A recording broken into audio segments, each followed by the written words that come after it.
Bismillah.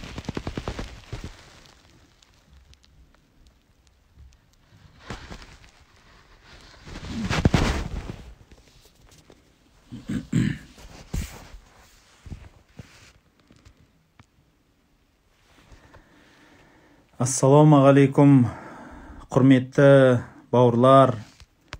Рамазан айының соңғы кештері болып жатыр. Алла тағала баршамыздың жасап жатқан құлшылық ғибадаттарымызды, баршамыздың жақсы қайырлы амалдарымызды қабыл етсін. Бүгін көпшілік халық қадір кешін күтіп жатқан болар. Иншалла бір пайдалы отырыс болсын. Құдай қаласа бір рұқсат болса, бір кішкентай сіздерге дайындалған бірнеше айтар сөздерім бар еді.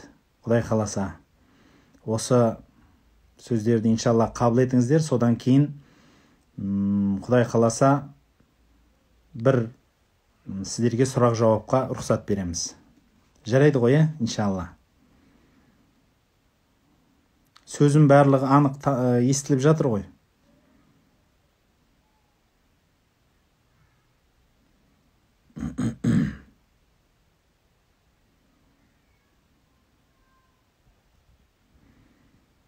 Бисмилля. Мен комментарийді өшіріп қояйын. Енді барша көпшілік интернетте отыр. Сол үшін интернетіміз қатып қалмас үшін, даусым толық анық естілу үшін комментарийді аздап өшіріп қояйын. Бисмиллахир-рахманир-рахим. Құрметті бауырлар, әуелі енді баршамызды жоқтан бар қылған Алла тағалаға мыңда бір шүкірлер болсын, мақтаулар болсын. Әйтеуір осы Рамазан айын баршамызға берекетті етіп берген, және осы әйтеуір Рамазан айынан кішкентай болса да бір үлесіміз қалып кетсе деген ниетіміз бар. Рамазан айында басынан бастап тұталмай, кемшілікпенен, әртүрлі бір себеппенен тұталмай қиналып жүрген адамдарға Алла тағала әйтеуір бір өтінішім, тым болмағанда осы айдың бір 2-3 күнін болса да толығымен бітіруге әрекет жасасаңыздар деген ниетім бар. Бір өтінішім бар, иншалла 2-3 күн болса да толық тұтып, толық жаңалдегі барынша әйтеуір Рамазанның оразасын сезінуге әрекет жасаңыздар. Бір күн оразаңыз ертең сізге қойныңызға қуаныш болатын, жәннаттан бір оразашылар деген адамдардың қатарына тұруға себепкер болатын амалдарыңыз болып қала берсін. Бір-екі тақырып қозғамақшымын. Бірінші тақырып бұл қазіргі кезде байқайсыздар өзі. Түрлі психологиялық тренингтер, түрлі психология бойынша әртүрлі сабақтар жүріп жатыр. Солардың біреуін мен де өткізуге әрекет қылып жүрмін. Байқайсыз ба, бүкіл психология нені меңзейді? Не бергісі келеді адамға? Түбі. Қалай ойлайсыз? Біреулер айтады, жетістікке жеткізуім керек дейді сені. Біреулер айтады, мен сені бақыт тапқызам, сол бақыттың жолын үйретем дейді. Біреу өмірдің мәнін үйретем дейді. Біреу айтады, қуанышыңды таптырам. Біреу қайғыдан құтқарам, стресспен күресуді үйретем, жанұяң мәселесін дұрыстап берем. Яғни психологиялық тренингтің көпшілігі түпкі мәні сол. Бизнесте де сондай. Ақша таптырам дейді, бірақ оның түбі не? Бақыт тапсам, табыс тапсам, жетілсем, кемел адам болсам деген мақсат. Бүкіл психология түбі. Егер соның бәрін бір ауыз сөзге алып келсек, сіз өмір сүріп жатқан осы өмірменен қанағат табу. Өмір сүріп жатқан өміріңізге қанағатшыл, риза болу бүкіл психологияның көздеген міндеті. Қандай нәрсені сізге үйретсін, қандай нәрсені сізге алып келсін, бар жоғы сізге алып келген дүниесі ол қанағат табу, риза болу. Біздің ислам діні де осыны меңзейді.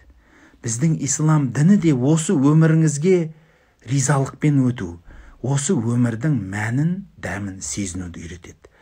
Сол үшін, құрметті бауырлар, сіздерге бүкіл исламнан шамам келгенше және өзім қазірге шейінгі түртіп жүрген біраз психологиялық кітаптар, барлық нәрсені Құраннан, хадистен жинап, өмірдің бақытын сезіну үшін сізге бірнеше кеңес деп, мына бір кеңестерімді арнадым. Осындай бір керемет түні осы кеңестерді қағаз қалам алып түртіп алсаңыз, нұр үстіне нұр болады.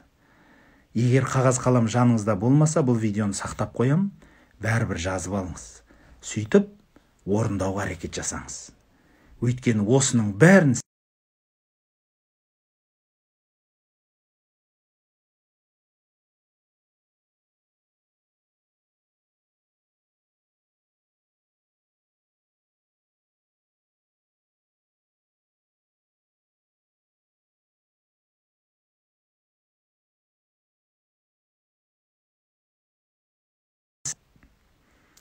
ең бірінші нәрсе сіздің біздің өміріміз неден тұрады, біліп алайықшы. Дін жағынан түсіндіретінім, сіздің біздің өміріміз 3 бөліктен тұрады. Бірінші бөлік, енді бұлай өте грубо алайықшы, 50% сіздің біздің күшіміз жетпейтін нәрседен тұрады. Ол, мысалы, ауа райы. Біз ауа райын жасай алмаймыз. Біздің ұлтымыз, біздің жынысымыз, біздің ішкі әртүрлі құбылыстарымыз, ішімізде жүріп атқан химиялық басқа процестер, бұның барлығын біз қолымыздан егеріп кете алмаймыз. Бір қандай да бір әсер ете алсақ та, бір қолымыздағы дүние емес. Бұл нәрсеге не істеуіміз керек? Қазақ атамыз әу баста айтқан, жазмыштан озмыш жоқ, Алланың жазғанына иман келтіру керек. Бәрекелді, риза болу керек. Көну керек емес, жоқ, көну емес, риза болу керек. Ол Құдайды таныған адам риза болады. Сол үшін бірінші айтатын кеңесім Алланың ризалығын іздеу. Сол үшін біздің дініміз бір-біріне де, біздің қазекеңдер де бір-біріне тілек тілегенде Алла разы болсын деп айтады. Бір-біріне ризалық тілейміз. Сол үшін бірінші орында Алланың ризалығын іздеу. Қай намазхан адамдардан сұрасаңыз, сен намаз оқып отырсың, не үшін намаз оқисың? Алланың ризалығын іздеп жатырмын. Бәрекелді. Мәні сол. Осы менен бүкіл діннің де, ғибадаттың да, құлшылықтың да түпкі мәні шешіліп кетеді. Алланың ризалығын табу. Бірінші кеңес. Алланың ризалығын табу. Аллаға риза болудан басталады. Бірінші сіз риза болуыңыз керек. Пайғамбарымыздан үйренетін дұға бар. Радиту биллахи робба. Раббым деп Аллаға риза болдым. Риза болдым. Ва би Мухаммадин алейхи салату вассаламу набия ва расула. Және пайғамбарға, менің пайғамбарым. Сіз бір... Құрметті бауырлар, интернетіміз нашарлау болып тұр, енді кешірім сұраймын. 3 нәрсеге риза болу. Раббым деп Аллаға, пайғамбарым деп Мұхаммедке, дінім деп исламға риза болдым деп ризалығыңызды білдірсеңіз, пайғамбарымыз айтады. Кім осы нәрсені айтса, Алла тағала ол кісінің бір күндік шүкіршілігін жасаған адамдардың қатарында жазады деген сөз бар. Бірінші, Аллаға риза болу және оның ризалығын іздеу. Екіншісі, шүкіршілік. Бүкіл өмірдің мәні, түпкі қуанышы шүкіршіліктен тұрады. Құрметті бауырлар, өзіңіз ойлаңызшы, сіздегі бар нәрсе, оның қадірін мүмкін білмей жүрсіз. Біреуге арман. Сіздің көзіңіз, мысалы, біреуде жоқ. Сіздің құлағыңыз біреуде жоқ. Сіздің бір қолыңыз болса да, біреу бір саусаққа мұқтаж. Сіздің перзентіңіз болса, біреу бір перзенттің тырнағына мұқтаж. Біреу сіздің өмір сүріп жатқан отаныңызға мұқтаж. Біреу сіздің күн көріп жатқан күніңізге мұқтаж. Анау қабірде жатқандар осы өткізіп атқан Рамазан айындағы әрбір секундыңызға қызғанышпен, қызығумен қарайды. Сондықтан шүкіршілігіңізді ұмытпаңыз. Екінші кеңесім шүкіршілік. таңда кешке Құдайға шүкірді ұмытпаңыз. Не болса да, баяғыдан әубәстен Қазекеңде сөз бар. Құдайым ақырымды бер дейді. Құдайым ақырымды бер деп риза болғаннан айтады. Шүкір еткеннен айтады. Аллаға басын игеннен айтатын Қазекең. Үшінші кеңесім, адам бірінші рухын тойдыру керек. Біз тәнімізді тойдырумен айналысып жүрміз. Өйткені кейде осы жерде қателік кетеді. Тән ешқашан тоймайды. Қанша тамақ берсеңіз де қазір тойғанменен сәлден кейін қарын ашады. Қанша нәпсіні тойдырам десеңіз де ол тоймайды. Оны әу басте Бусири деген бір ақын әдемі сөзі бар екен, осы жерде келтіретін. Адамның нәпсі сәби сияқты. Оны емшектен шығармай емізе берсең, еме береді. Ал үссең, тоқтайды деген. Біз тәннің қызығуына, тәннің тойдыруына ұмтылып кеттік. Тәнді тойдырумен үйретпеңіз. Тәнді қанағатқа үйретіңіз. Қанағатшылдыққа үйретсеңіз, тәніңіз сонда дұрыс болады. Деніңіз сау болады. Басыңыз аман болады. Сол үшін бірінші орында адам рухын тойдыру керек. Сол үшін үшінші кеңесім, рухыңызды тойдырыңыз, тәніңізді емес. Төртінші кеңесім, бұл өзгелерге, өзге адамдарменен жақсы қарым-қатынаста болыңыз.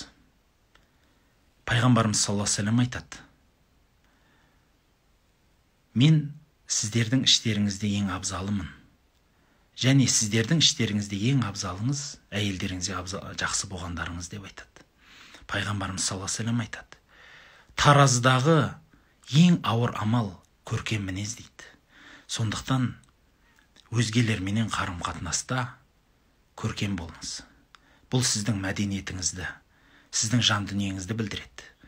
Халықта қарапайым халықта сөз бар. Бұның мәні осы бір сөзбен де білінеді. Адам бір ыдыс. Үндістерде сондай мақал бар екен. Адам бір ыдыс. Оның кім екенін білгің келсе қозға дейді екен, оны ашуландыр. Оны қозға дейді екен. Ішінен не бар, сол төгіледі деп. Егер ішінде жақсылық болса, жақсылық бәрібір төгіледі. Егер іші толған нәжес болса, нәжес төгіледі дейді. Сол үшін сіз жақсы адамсыз ба? Онда сыртқа қарай жақсы нәрсе төгіңіз. Сол үшін жұртпенен дұрыс, жақсы, дұрыс емес, жақсы қарым-қатынаста болыңыз. Төртінші кеңесім осы. Бесінші кеңес, ол Алладан өзгеге үміттенбеңіз. Психологияда осыны айтады. Өзгеден еш нәрсе күтпеңіз. Анау маған жақсылық жасау керек, анау маған үйту керек, мен оған жақсылығымды өткізіп қойдым, бұл маған да өткізу керек. Жоқ, бұл дұрыс емес, өте қате пікір. Алладан өзгеден еш нәрсе күтпеңіз. Сол үшін Құран-ы Кәримде Алла тағала қайыр жасаған адамдарды мақтап тұрып айтады. Бұлар қайыр жасаған адамдардың негізгі сіз бен біз тануымыз керек болған танитын қасиетіміз кім? Жақсылық амал жасайды, оның бір қасиеті болады екен. Қандай? Алладан өзгеден рахымды күтпейді екен. Рахметін, қарымын күтпейді. Құранда айтады: «Ла нуриду минкум жазаа вала шукура». Біз сіздерден рахмет те және қарым да күтпейміз дейді. Яғни мен саған жақсылық жасадым, оның қарымтасын маған бермей-ақ қой. Мен Құдайдан күтем. Сондықтан жақсылық жасаңыз да аттап кете беріңіз. Адамнан ешқашан үміттенбеңіз. Алладан үміттеніңіз. Пайғамбарымыз әуел бастан бұны үйретті.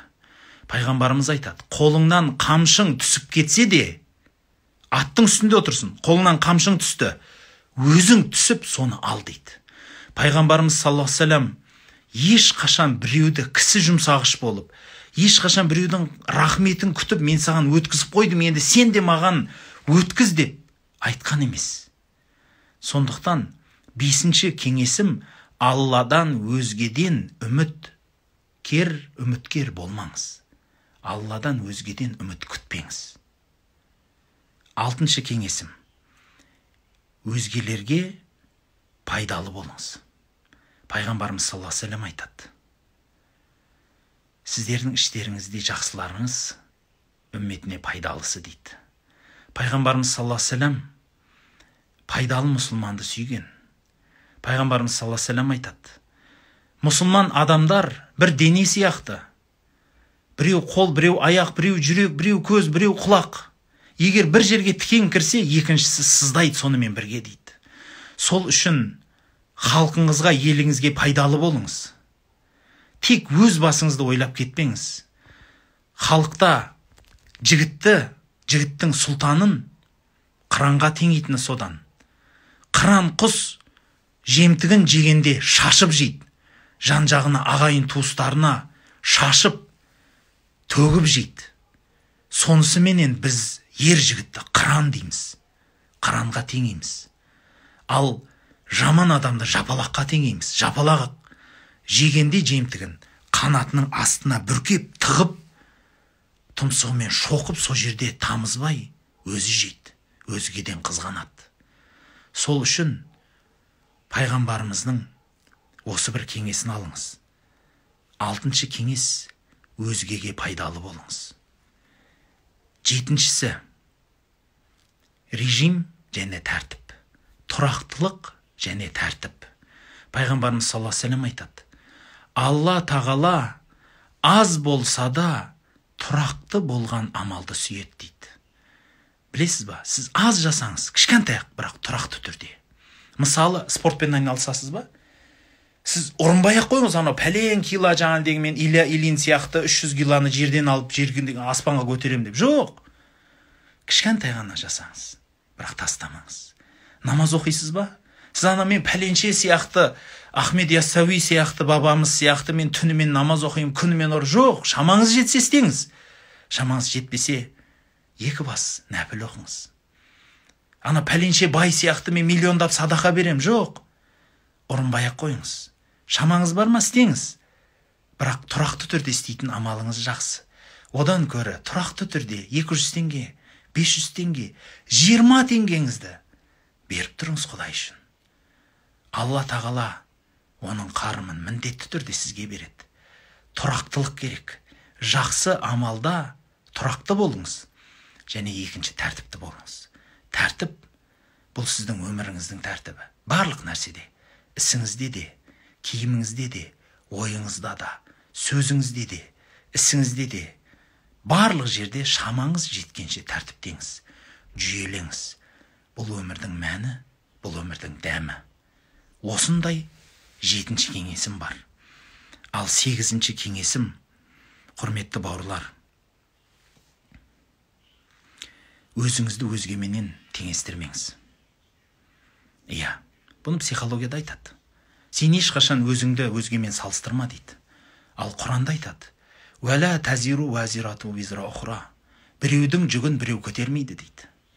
Сіздің жүгіңізді біреу көтермейді. Және біреудің жүгін сізде көтермеңіз. Біреумен салыстырмаңыз. Анау чемпион болды. Иә, ол еңбегі үшін чемпион болды. Енді мен де чемпион болам десеңіз, өзіңіздің жүрегіңіздің ішінде болыңыз. Сіз біреуге мақтан үшін, риякер үшін, өзіңізді көрсету үшін, жоқ. Бұның барлығы қате. Өзіңізді салыстыру. Бізде кейде бала тәрбиесінде дейді: ана жұрттың баласы ондай, жұрттың баласы мұндай. Жоқ.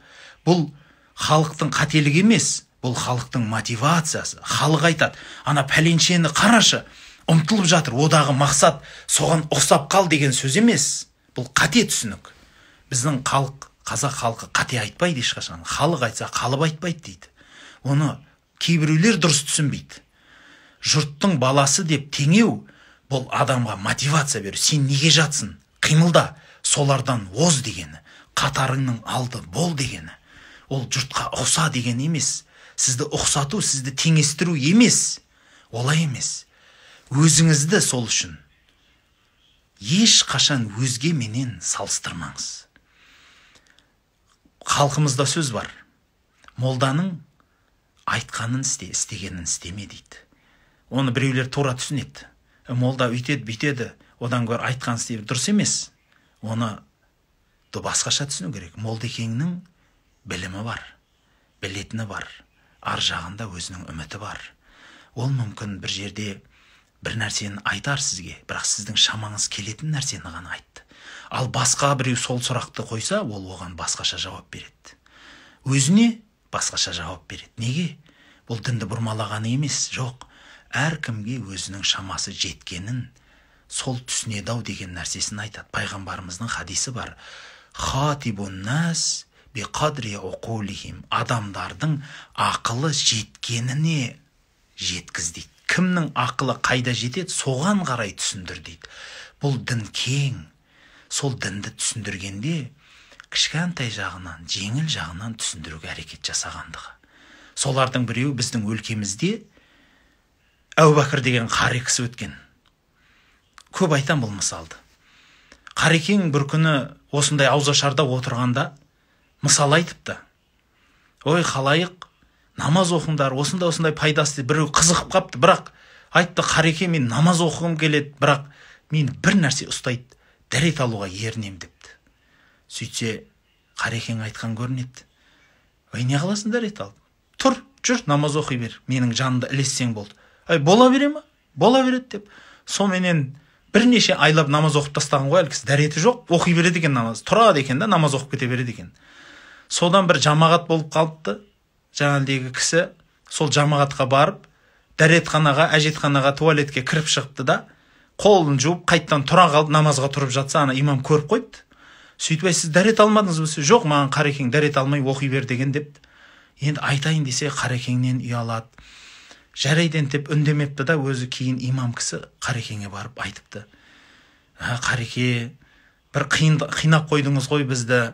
Не болды десе, анау пәленшеге сіз дәрет алмай намаз оқи бер депсіз, бұныңыз енді қалай, енді дұрыс емес қой енді десе, Қарекең айтқан екен, әй, мен оны басын сәждеге жығып бердім, сен соның дәретін үйрете салсаң нең кетті деп.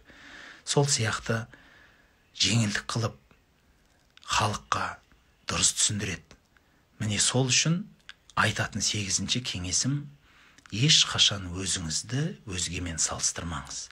Сізді Алла тағала бөлек туынды қылып жаратты. Сізді жеке дара жаратты. Жеке дара дүниеден өтесіз. Бірге тумақ болғанмен, бірге өлмек жоқ деген халықта сөз бар. Сіз бәрібір қабіріңізде жеке жатасыз. Сол үшін өзіңізді өзгемен салыстырмаңыз. Жақсыларға ұқсап бағасыз. Солардың етегінен ұстап, солардың соңынан ересіз. Бірақ Алла тағала сізде де жақсылықты толтырып қойған. Иншалла ол 2-ші бөлімімізде айтамыз. Оны айтпай тұрып, мен кеңесімнің 9-шысын айтқым келеді. Бұл ас су мәселесі. Ас суыңызға көңіл бөліңіз. Адалдан ішіңіз, адалдан жеңіз. Біреулер ренжиді өткенде, осыны айтсам, мен дүние тауылмай жатырмын, қиналып жатырмын, не тапсам соны жеймін дейді. Кешіріңіз. Не тапсам соны жесеңіз, сіздің дұғаңыздың қабыл болуына әсер етеді. Сіздің қаныңыз бұзылады. Бұны қазіргі заманның барлығы дәлелдеп жатыр. Сол жеген тамағыңыз сіздің ойыңызды да энергия беретін, сіздің денсаулығыңызға да күш-қуат беретін дүние. Сіз не жесеңіз сол сіз деп халық айтады. Барлық нәрсені жей берсеңіз талғамай, сіз де сол талғамайтын біреу боласыз. Одан да бір әдемі мысал, адамдардың біреу айтады, жақсылардың. Адам бір ыдыс дейді. Оған не салсаң сол болады. Мысалы, бір қорап тұрса, сол қораптың ішіне толтырған ақша салсаңыз, ол қымбат қорап болады. Ол өте қадірлі қорап болады. Тіпті ол қораптың аты өзгеше болады, ол сейф болады. Ал егер ол қораптың ішіне сіз қоқыс салсаңыз, ол қоқыс салатын жәшік болады. Дәл сол сияқты сіз ішіңізге не салсаңыз солсыз. Сол үшін дұрыс ойлау керек, дұрыс тамақ ішу керек, ас суыңызға көңіл бөліңіз. Пайғамбарымыз айтады, бір адам топыраққа аунап тұрып Құдайдан сұрайды, Құдайым маған бер дейді, бірақ оған Алла қайдан берсін? Ішкені арам, жегені арам, кигені арам дейді. Сол үшін жеген тамағыңызға қараңыз, доңыз етін жеп, арақ шарапқа көңіл бөлу дұрыс емес. Арам тамақтан қашыңыз, адал тамаққа қарай көңіл бөліңіз. адал ас жеңіз, дуаңыз қабыл болады, жүрегіңіз дұрыс болады, нәпсіңіз дұрыс болады, жамандыққа бармайтын боласыз. Барынша нәпсіңізді тыюға жүрегіңіз жәрдем беретін болады. Ал соңғы бір кеңесім, құрметті бауырлар, пайғамбарымыз саллаллаху алейхи вассаламның заманында Салмани Фарси деген бір кісіменен Абу Дарда деген кісіні Алла тағаланың пайғамбары бауыр етіп екеуін бір-біріне аға інігіп тамыр қылып қойыпты. Содан екеуі бауырласып араласады. Күндердің күні Салман өзінің досы Абу Дарданың үйіне кесе, сол үйіндегі құрдасы, әйелі ғой енді Абу Дарданың, жылап айтыпты: ей құрметті Салман, мына досыңнан ренжідім деп. Неге десе, таңнан кешке шейін намаз оқиды, бізге бала шағаға қарамайды, ақша таппайды депті. Содан досынан сұрап: досым, неге бүйтесің десе, сендердің барлығың Меккеден Мадинаға хижрат қылып кеттіңдер, сөйттіңдер де бұл жерде көп Құран үйреніп алдыңдар, көп хадис үйреніп алдыңдар. Мен Меккеде жата бердім, сөйтіп көп қалып кеттім достарымнан. Сол қалып кеткенім үшін мен жай намаздан тұрмай көп намаз оқып жатырмын десе, желкесінен сүйреп пайғамбардың алдына апарып: мынандай болды, не істейміз я Расулалла дегенде, пайғамбарымыз айтыпты: ей Абу Дарда, сенің қол аяғыңда да ақың бар, бала шағыңда да ақың бар, барлық нәрсенің ақысын бер депті. Менің айтпақ бұған 10-шы соңғы бір кеңесім: денеңіздің ақысын беріңіз, дұрыс ұйықтаңыз, дұрыс тамақ жеңіз, денсаулығыңызға күтім жасаңыз. Барлық нәрсені жей беру, іше беру дұрыс емес. Дұрыс киініңіз, өзіңізге тар киім кимеңіз, өзіңізге кір киім кимеңіз, иісі жаман нәрсеге бармаңыз. Денсаулығыңыз бұл Алланың берген аманаты, соған қараңыз. Міне, жинасаңыз, дін және бүкіл психологияның ғылымы осыны бірақ нәрседе айтады. Бұл сіздің өміріңіздің уақыты. Осы нәрсенің бәрін ұстансаңыз, өміріңіздің тепе-теңдігіне жетесіз. Осы нәрсеңіздің бәрін реттесеңіз, бүкіл жұрттың барып жүрген тренингінің барлығы осы жерде жатыр. Егер осының бәрін дұрыс ұстана білсеңіз, өміріңіздің бақыты деген міне осында болады. Және қорытып айтатыным, құрметті бауырлар, білесіз ба? Сіз тыңдаушы, сіз Алланың жаратқан пендесісіз. Сіздің қолыңызды, көзіңізді, қол аяғыңызды, мұрныңызды, әрбір тал шашыңызды Алла тағала жаратты. Білесіз ба? Қарапайым бір заводтан шыққан жоқсыз. Жай Қытайдың заводы ма, біз жек көретін мысалы, анау тауар нашар болған. Немесе қалай болса солай жасай салатын производство дейді ғой, әйтеуір бір өндірістен шыққан жоқсыз. Жоқ.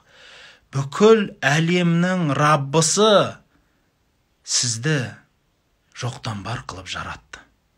Ондай болса сіз өзіңізді жек көруге хақыңыз жоқ. Сіз Алланың жаратқан пендесісіз.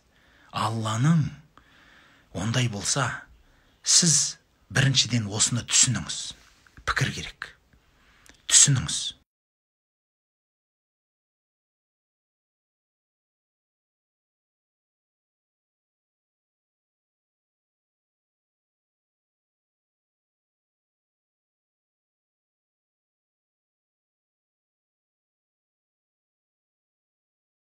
Машинаңызды адам жаратты, ол шашылып қалады. Басқаның барлығын, осы сізді қоршап тұрған анау-мынау темір терсекті адам жасады. Жасағанның барлығы қате, кемшілік тола. Ал бірақ сізді Алла жасады. Сіздің жеткен жетістігіңіз, сіздің қолыңыздағы барға кейбір адамдар жете алмай армандап жүр. Шүкір етіңіз. Сізді осы шүкіршілік көп нәрседен құтқарады. Жүрегіңізге байлық сыйлайды. Және осы үшінші айтатыным, дұрыс осы істердің бәрін дұрыс пайдаланыңыз.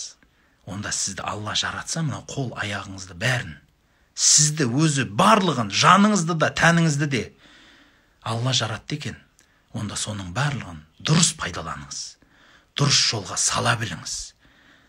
Өйткені, білесіз ба, мынау күн Мысалы, қарапайым жан-жағыңызға қараңызшы.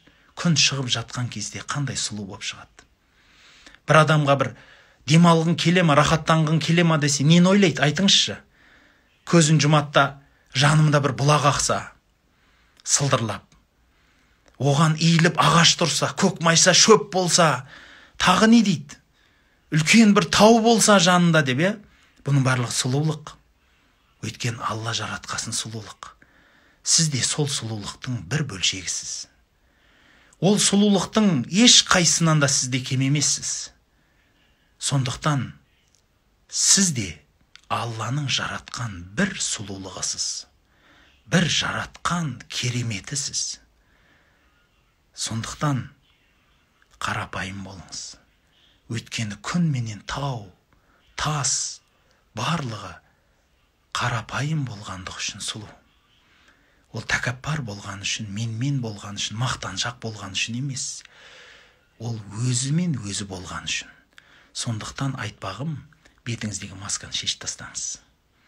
Иә, маскаңызды шешіп тастаңыз. Сіз пәленше болуым керек емес. Жоқ. Сіз өзіңіз болыңыз. Сіз Құдайдың жаратқан пендесісіз ба? Сіз сол болыңыз. Жай ғана қарапайым Құдайдың жаратқан жаратылғанымын. Міне сонда сіз өміріңіздің үйлесімділігін табасыз, тепе-теңдігін. Сіз қарапайым болыңыз. Күн ешқашан жасампаздық жасамайды. Мен өтіріктен бір жарқырайш, сізге жағынайш, анаған жағынайш демейді ғой. Ол өзінің уақытымен шығады, өзі батады. Қандай сұлу. Тау қараңыз, қандай сұлу. Ол біреуге бір көрінейш деп әдейі істемейді. Дәл сол сияқты сіз де бетіңізге киген масканы шешіңіз. Тастаңыз оның бәрін. Барлығы маска. Пәленше болуым керек, түгенше болуым керек. Жоқ. Тіпті біреулер мен тұлға болуым керек дейді. Бұл маска ғой ол. Бұл маска. Сіз ішіңіздегі барын шығарыңыз сыртқа. Міне сол сізсіз. Сіз кәдімгі өзіңіз болыңыз. Сол үшін қорытып айтатыным, алдымыздағы 10 кеңесті қабыл алыңыз. Және сол кеңестің 4 қорытындысын нүкте қылып өміріңізге белгілеп алыңыз. Өмірдің бақытын табасыз. Рамазан мұбарак болсын. Және осы қадір түнін күтіп отқан жамағат, дұғада болыңыздар. Елімізге, жерімізге, ағайын туысқа, өзіңізге, бала-шағаңызға көп Құдайдан дұға жасаңыз. Көп сұраңыз, қолыңыз жайыңыз, жалбарыныңыз. Уақытыңызды бекер өткермеңіз. Сіздің әрбір жасаған дүниеңіз қымбат дүние. Оны бекер шашпаңыз мына өмірді. Жан-жаққа қарай лақтырмаңыз. Әрбір секунд, әрбір минут сондай рахат, сондай керемет нәрсе. Одан жақсылықты пайдалана біліңіз. Сондықтан көп сөйлет демеңіз. Бірақ осы бір түнді, мына бір сөздерді қайта-қайта тыңдап, жақсылық пен рахатпенен өткізсе деген ниетім бар еді. Және сөз соңында айтатыным, құрметті бауырлар, алдағы Рамазанды өткеріп алып жатырмыз. Рамазаннан кейінгі 6 күн оразаны шама жетсе тұтып алыңыз. Бір ай ішінде тұтуға болады. Айттан кейін бір ай уақыт 6 күн Шәуәл айының оразасы бар. Сол оразаны осы Рамазанға қосып тұтсаңыз, сіз 1 жыл тоқтамай ораза тұтқанның сауабын алады екенсіз. Сауаптан үміткер халық, сауап жинағыш халық, ұмытпаңыз. Сол үшін барлық жақсылықтарды іздеп қалыңыз. Және елімізге, жерімізге жақсылықтар тілеп қалыңыз. Иә, иншалла садақа беріңіздер, Құран оқыңыздар. Оқи алмайтын адамдар Құран тыңдаңыздар. Пайғамбарымызға салауатты оқып, салауаттарды көп айтып тыңдаңыздар. Қадір түні баршамызға мұбарак болсын. Сауалдарыңыз, маңызды сауалдарыңыз болса айтыңыз. Қарилыққа қалай баламызды береміз де. Иншалла сентябрьге жақын арнайы отырыс қылып, осындай тікелей эфирде, Кентау медресе парақшасынан тікелей эфирде отырыс қылып, сұрақ жауап қыламыз. Балаларды қабылдау сол жерлерде қалай екенін айтамын, иншалла. Көбінесе қыздарды да балдарды да қабылдаймыз 9 сыныптан кейін. Бірақ таңдап қабылдаймыз.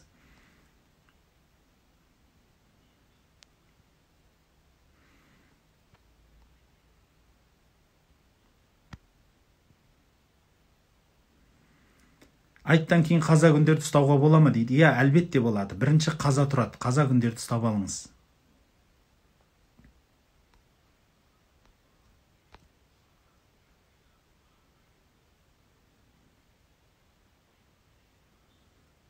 Алты күндік ораза деп интернеттен іздесеңіз, Шәуәл айының оразасы деп шығады бәрі. Сауабы да, қалай тұту керегі де бәрі шығады. Интернеттен іздеп тауып алыңыздар.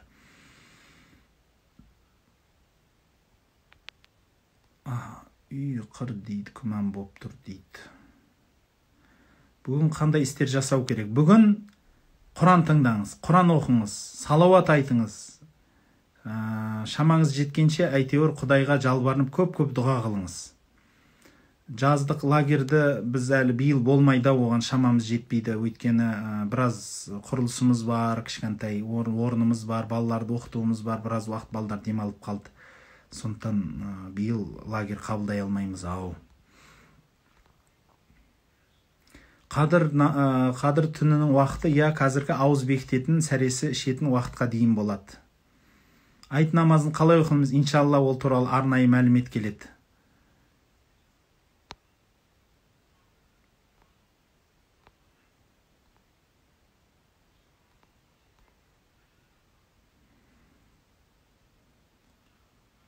Шәуәл айының оразасын ұстаймыз ба дейді, қаза күндермен. Иә, бірінші қазаны тұтып алыңыз. Егер қазаныңыз көбірек болса, арасында бір Шәуәл оразасын тұтып алсаңыз да болады. Қадір түні ғұсыл құйыну шарт емес, бірақ ғұсыл құйынғаныңыз жақсырақ болады.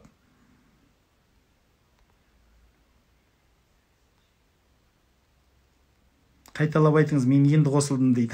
Бір сағат тағы сөйлеп берейін ба? Айтып жібересіз ба? Балақтың үкімін айтып жібересіз ба? Жақсы сауал қойсаңыздар, құрметті бауырлар. Талас мәселелер емес. Қыбыла өзгеріп тұра ма дейді. Сәжде көрсететін программалар әртүрлі көрсетеді. Иә, ол енді әртүрлі көрсетеді. Ол өйткені программа дұрыс емес, және магнитный поле бар, басқа бар, компьютердің бұзықтығы бар, интернеттің бұзықтығы бар. Сол үшін ол қате. Сол үшін қыбыла ары, бері, оңға, солға сәл қателеу болып тұрады. Сол ниет қылып оқисыз, осы жаққа қарай деп, Құдай қаласа.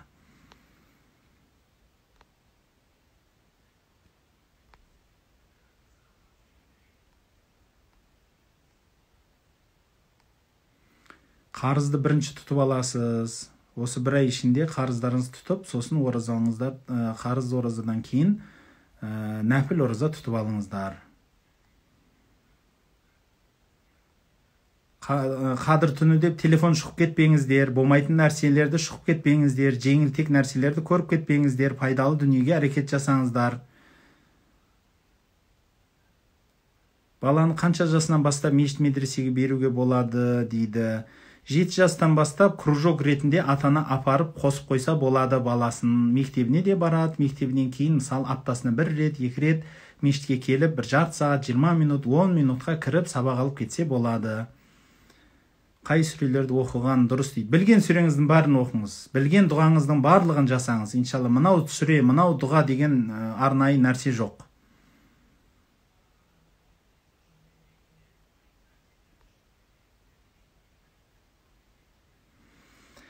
Ал, құрметті бауырлар, Алла тағала баршамызға жақсы күндерді нәсіп етсін. Жақсылықта жолыққанша. Және иншалла ойлаймын, осы 2-3 күн ішінде бір уақыттан эфирге шығып қоятын шығармыз. Құдай қаласа, айтқа шейін 2-3 күн қалды. Сол 2-3 күнде бір мезгіл әрекет қыламыз. Келесі отырысымыз салауат жайлы болмақ. Пайғамбарымызға салауат айту жайлы болмақ. Қалып кетпеңіздер, иншалла. Сауда саламат болыңыздар. Ассаламу алейкум ва рахматуллахи ва баракатуху. Жақсылықпен өткерейік барша амалдарымызды.